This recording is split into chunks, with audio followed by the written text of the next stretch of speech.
I'm doing my speech on opioid overdose because I think opioid overdose is an extremely large problem across America and something that is extremely overlooked. What if I told you nearly 220 people die every single day just from an opioid overdose? In 2021, nearly 80,411 people died just from opioid overdose.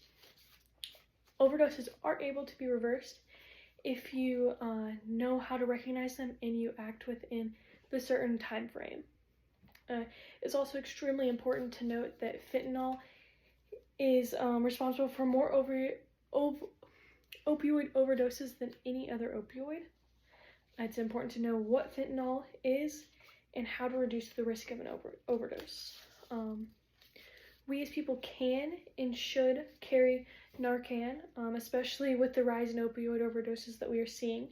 It's a simple nasal spray that can reverse a drug overdose.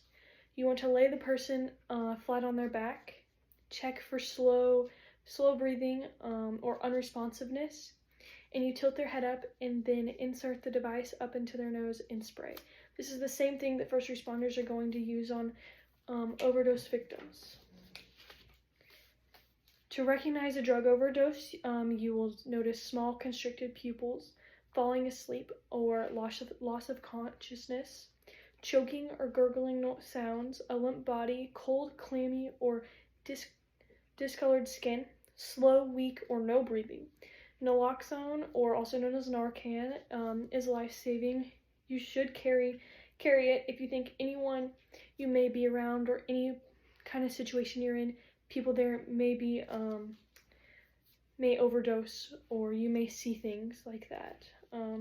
Not all overdoses are intentional, so there are times it's going to happen to somebody that you may not expect it to happen to. Things can be laced, spiked, or drugged very easily. From 2020 to 2021, there was a 28.5% increase in opioid overdoses. These can happen from a number of reasons. You can overdose on illicit opioids such as heroin or morphine. You can also accidentally take an extra dose of medication you were prescribed, or misuse your prescription. Even mixing it with alcohol can cause an overdose. Also, when misusing drugs like these, children often become victims of them and end up taking the medicine that is not intended for them, obviously causing an overdose on them. So these are all things you need to be aware of and be careful of and take action on.